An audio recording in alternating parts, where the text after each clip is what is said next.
Innal hamdalillah wassalli wa usallimu ala Rasulillah wa ala alihi wa man wala. Asyhadu an la ilaha illallah wahdahu la syarika lah wa asyhadu anna Muhammadan abduhu wa rasuluh. Allahumma shalli wa sallim ala sayyidina Muhammadin wa ala alihi wa ashabihi ajma'in. Bapak Ibu, alhamdulillah izin Allah kita bisa bertemu. Mudah-mudahan Allah memberikan keberkahan buat kita semua. Mohon maaf agak terganggu zikir dan doanya. Alhamdulillah kita memasuki di malam 12-13. Walaupun ada saudara kita yang sudah lebih dulu jadi malam 14. Perbedaan-perbedaan ini memberikan nuansa baik buat kita, dan ini sebuah keniscayaan berbeda. Karena insya Allah nanti di ujung Ramadan 10 hari terakhir bulan Ramadan, hanya bumi Indonesia yang didatangi malaikat, semuanya malam ganjil. Jadi malam ini untuk yang ikut pemerintah, malam besok untuk ikut Muhammadiyah. Jadi malaikat akan datang terus ke bumi Indonesia, dan saya kira hanya Indonesia di dunia ini yang malam ganjil semua. Itu positifnya begitu. Mudah-mudahan kita mendapatkan keberkahan. Bapak Ibu, di bulan Ramadan ini momen penting, ada fursah zahabiyah, ada momen emas kita untuk kembali kepada Allah. Kita kembali muhasabah, kembali ibadah, kembali menjadi orang-orang soleh. Kenapa? Karena ukuran terpenting dari ibadah Ramadan itu adalah la'allakum tattaqun, agar kamu bertakwa. Ini memberi manfaat kuat buat kita agar kita kembali kepada Allah. Kita ini lemah, Bapak Ibu. Kita nggak punya kekuatan. Allah yang Maha Kuat, Allah yang Maha Kaya, Allah yang Maha Memudahkan. Maka bulan Ramadan ini adalah upaya kita untuk kembali kepada Allah.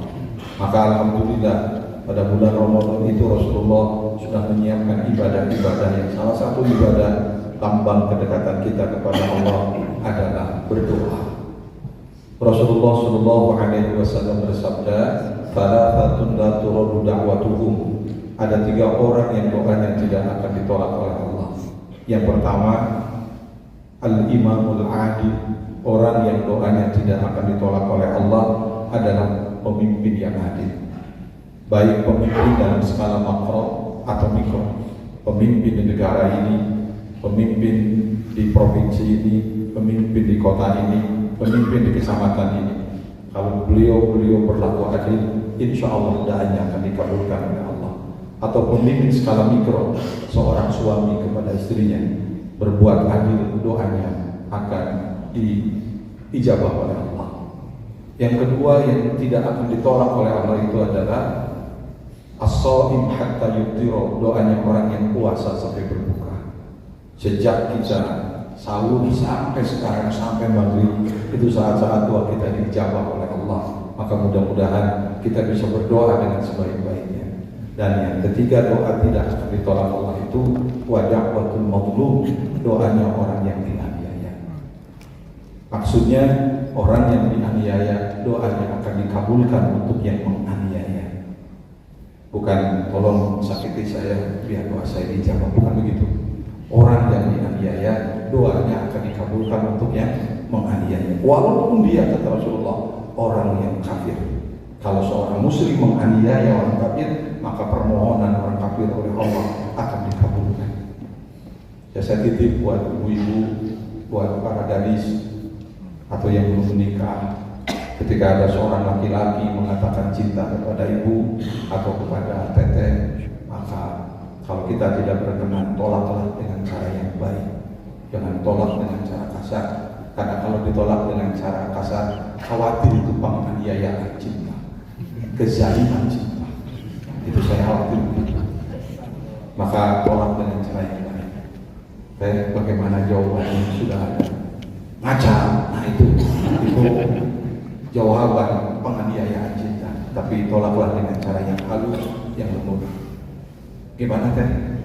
Jawabannya, teteh mengatakan, terima kasih atas segala perhatiannya, mohon maaf atas segala kekurangannya. Usiku wa nafsi taqwa Allah, faqad faza muttaqun. Itu jawaban yang indah. Nanti laki-laki itu akan pergi sambil mengatakan Rabbana atina hasanah wa fil akhirati hasanah wa qina adzabannar. Ini kedamaian. Maka saya titip sekali, jangan pernah kita menganiaya orang lain. Apa salah satu menganiaya orang lain itu? Ya, membuat orang sakit hati. Atau menganiaya bangsa ini, korupsi, ya, merusak fasilitas umum, itu menganiaya. Dan ada satu lagi di hadis yang lain, orang yang doanya tidak akan ditolak Allah itu wada'watul walid liwaladihi, doanya seorang orang tua untuk anaknya. Maka saya titip buat kita hari ini yang semuanya hesen, alhamdulillah kita baik-baik sama orang tua kita. Saya mengajak semuanya THR yang kita dapatkan dan mungkin bonus dari Bapak Gubernur ada ya katanya. Nanti kita 100% THR kita gaji yang 13 menit kita serahkan ke orang tua kita. Setuju? Kenal dengan THR biasanya mereka kolot mesti kita serahkan semuanya. Kenapa Bapak Ibu? Ini momen kita, fursah bahagia, momen kita berbuat baik sama orang tua. Doa dijawab. Kenapa harus berdoa kepada Allah? Nah ini satu, kita ini lemah. Betul kan? Gak punya kekuatan. Allah yang memberi kekuatan. Begitu kita berdoa, kita diberikan kekuatan oleh Allah. Itu.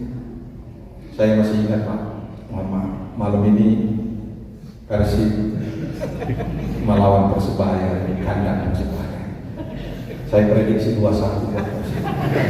Mohon maaf.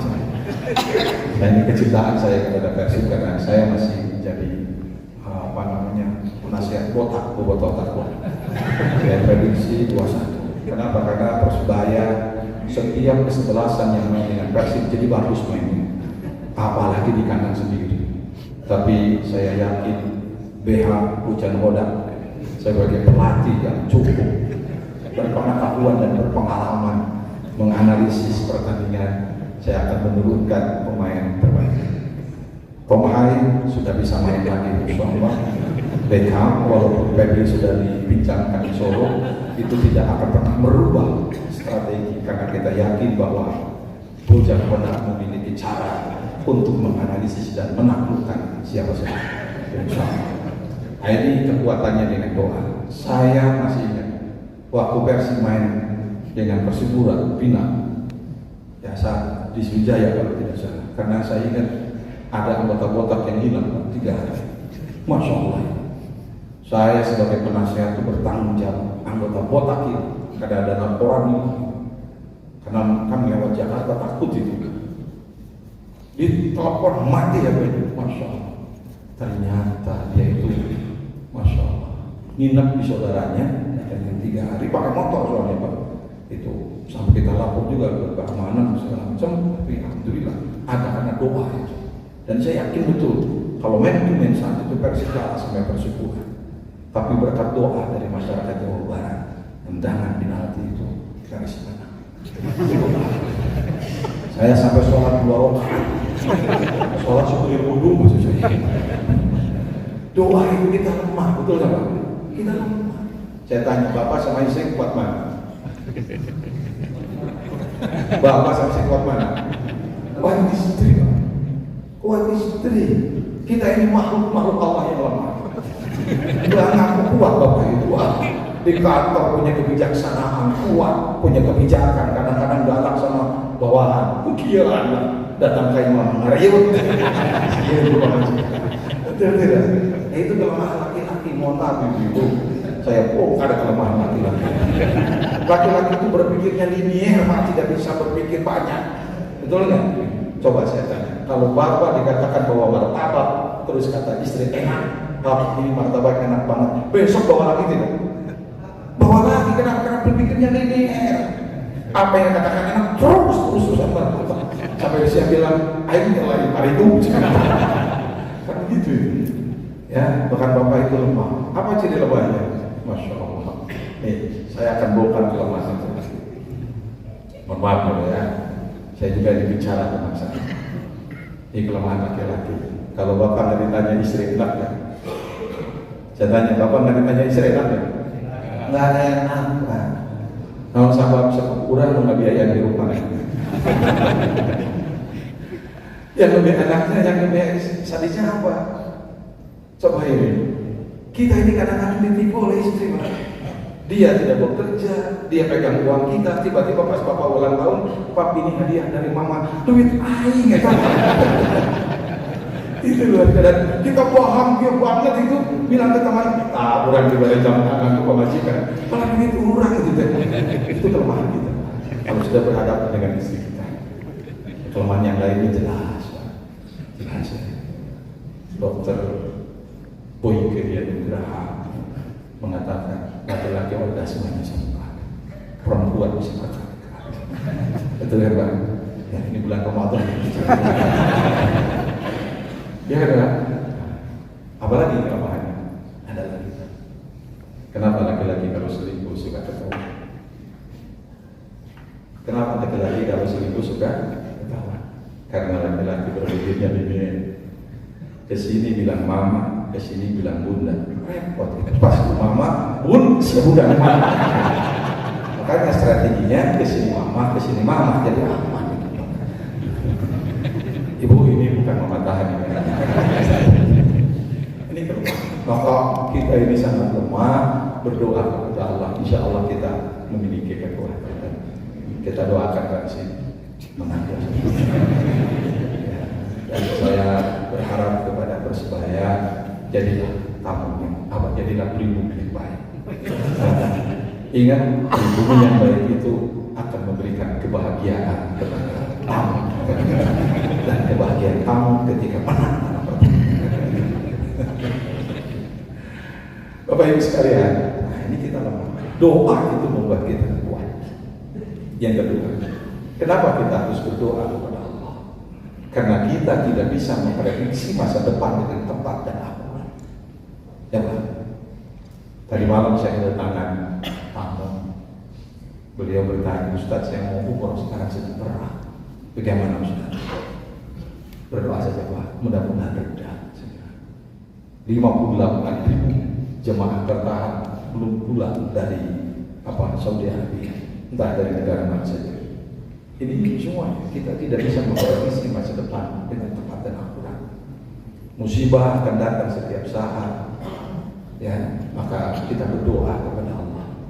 Jadi buat kita semua bulan Ramadan ini kita jadikan bulan berdoa kepada Allah, karena kita tidak bisa memprediksi. Hari ini harga, mohon maaf, telur berapa, besok bisa berubah. Ya, kebijakan ekonomi, apalagi sekarang dunia sangat kita pahami betul kondisinya di politik global. Kita memahami betul itu luar biasa. Ekonomi lagi seperti itu, dan termasuk pertandingan Persib juga ini susah diprediksi. Tetapi saya bisa memprediksi 2-1 dan Persib insya Allah akan juara Liga Indonesia 2026.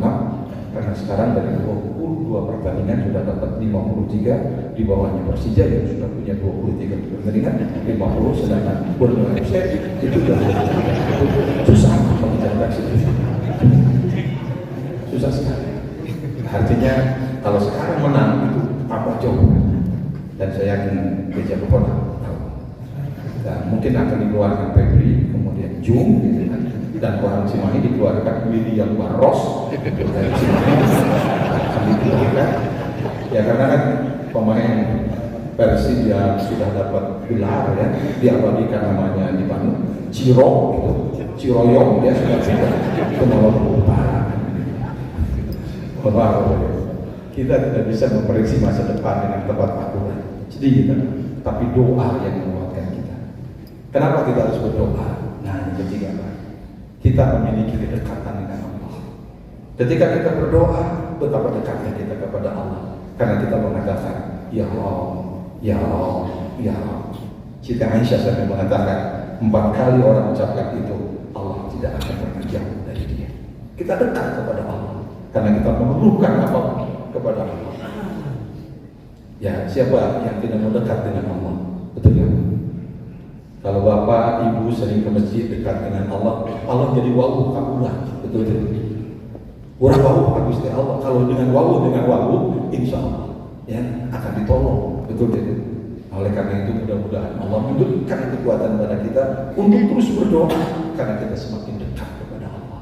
Dan yang terakhir, kenapa kita harus berdoa kepada Allah? Karena Allah Maha Kaya. Betul kan? Allah tempat kita meminta, Allah tempat kita bersandar. Allah Maha Kaya. Allah akan ngasih apapun kepada kita. Ya.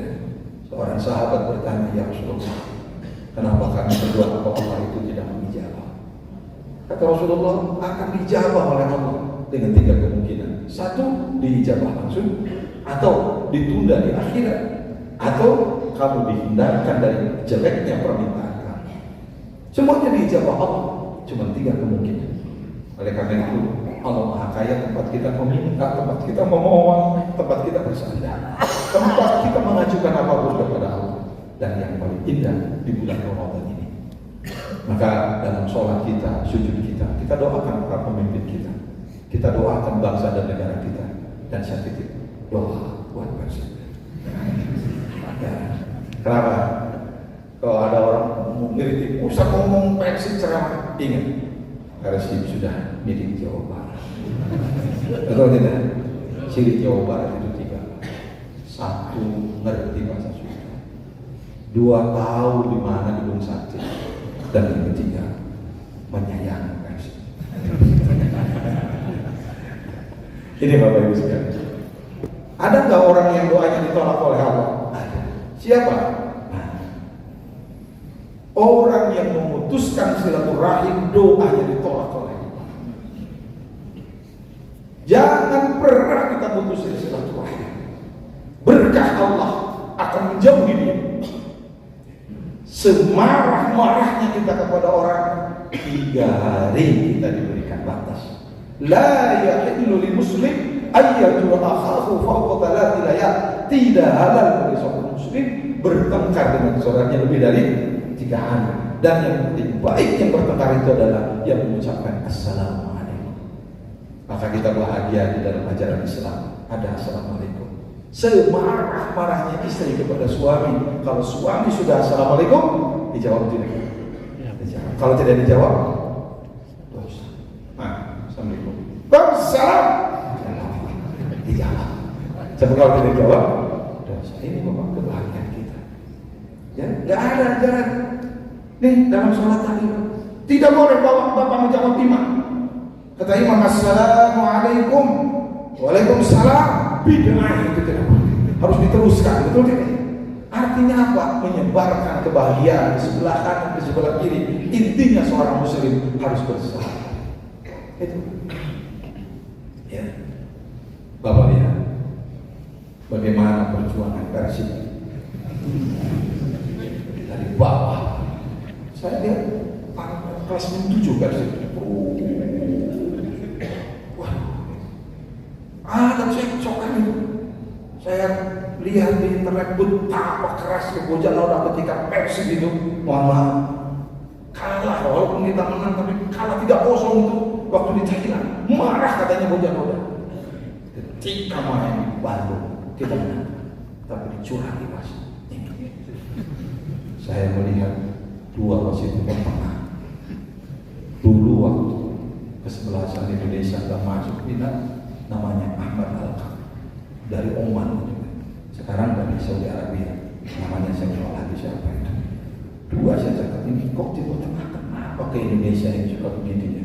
Tapi saya husnuzon karena Indonesia memang negara yang sangat hebat, ditakuti oleh siapapun, insya Allah.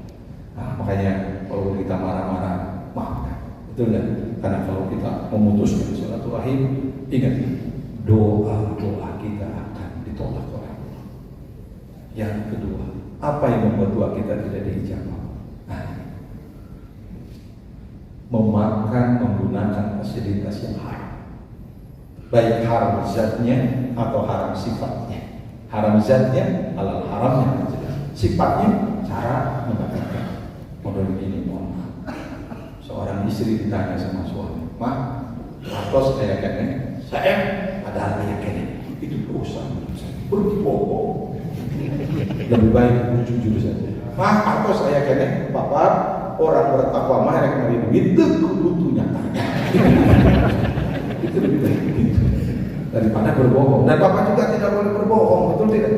Dosa besar berbohong itu, dosa besar. Nah, ibu-ibu ya tidak usah curiga kepada suami. Saya yakin para ASN di Jawa Barat adalah terlatih, disiplin, dan orang-orang jujur karena semuanya sudah menggunakan ejaan baru. Yang suka bohong itu pakai ejaan lama. Itu silakan ejaan lama. Istrinya lagi buatin ngurus bunga, suaminya lagi bersihin kolam.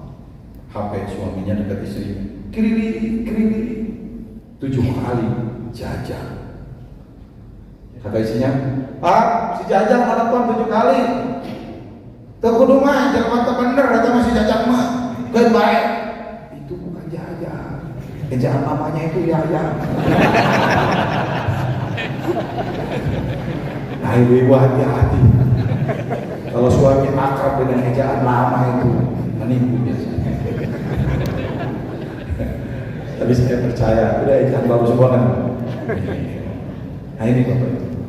Ya sekali lagi, doa tidak dikabulkan oleh kita menggunakan fasilitas yang haram. Ini yang jauh-jauh Pak. Kita keluar dari sini, ternyata sendal kita hilang.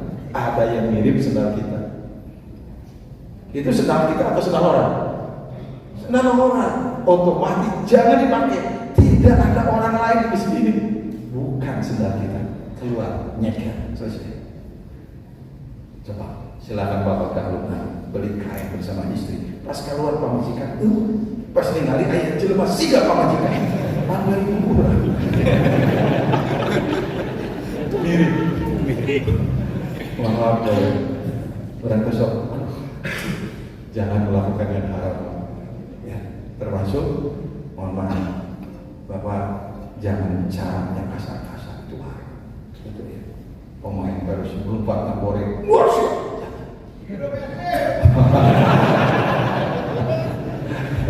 Geus teu kuat aya nonton.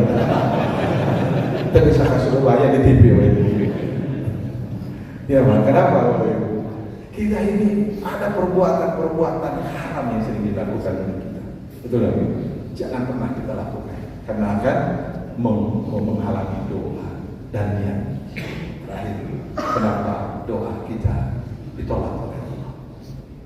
Ini yang kedua. Bisa jadi Allah sangat sayang sama kita. Ada yang begitu, doanya ditolak tapi disayang Allah. Tiap hari dia berdoa sampai menangis. Tiba-tiba Allah tuh enggak mau mengijabah. Malaikat sampai datang, ya Allah ijabah orang itu ya Allah, dia sangat soleh.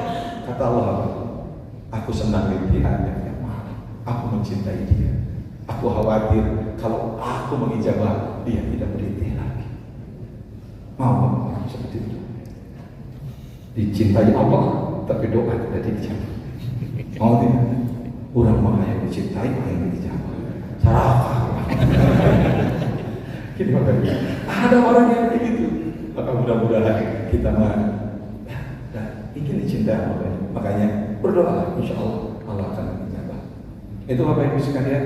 Ya mudah-mudahan di hari yang baik ini kita bisa berdoa dengan sebaik-baiknya, kita bisa ibadah dengan sebaik-baiknya, dan mudah-mudahan Jawa Barat kita bisa mempertahankan keistimewaan insya Allah. Jangan istimewa, mudah-mudahan semua yang kita lakukan adalah rangkaian ibadah kita kepada Allah Subhanahu wa Ta'ala. Saya titip pesan buat kita semua, jangan sampai momen penting fusul dahabiyah Ramadan sekarang ini disia-siakan. Kita banyak-banyak berdoa karena Allah akan mengijabah orang yang sedang sholat. Demikian Bapak, saya ingin bicara panjang, tapi Bapak harus kerjakan. Jadi tidak boleh ceramah merusak produktivitas, insya Allah, dan tidak boleh ceramah menghalangi kita untuk melakukan pekerjaan. Dan saya yakin bapak-bapak masih banyak pekerjaan, ya, karena saya ceramah ke dinas A, dinas B, luar biasa. Pekerjaan kita sangat banyak dan sangat tidak arif kalau saya masih terus ceramah, walaupun sesuai dengan keinginan awal nafsu gitu. Segera berjalan dan saya titip yang terakhir, doakan terus. Gak tahu Pak. Kalau saya itu bisa merubah ke gimana? Iya. Saya ini malam ini kan kita sebelah kerja sampai hari imam. Alhamdulillah tapi jangan sampai begitu kan. Saya mau ceramah bagi Daksu saat itu 500 undangan disebar panitia. Begitu masuk ternyata sepi masjid. Caranya kenapa ini? Versi bosan. Kalau pengajian jangan dibentrokan dengan versi kapan pengajian. Kewe ceramah nangis beres-beres. Di bosan dari kamar. Sama dong. Dan ternyata beres nonton ada satu tipe. Waduh, saya kira ini gimana ini yang dari ibu-ibu? Padahal temanya tanggung jawab pemuda Islam. Hadir, ibu-ibu saya gimana? Robah tema. Apa temanya? Ciri-ciri sakaratul maut. Lebih tepat. Demikian ibu-ibu. Ya, subhanakallahumma wa bihamdika asyhadu an la ilaha illa anta astaghfiruka wa atubu ilaik. Aku qouli hadza astaghfiruka wa atubu ilaik. Assalamualaikum warahmatullahi wabarakatuh. Waalaikumsalam.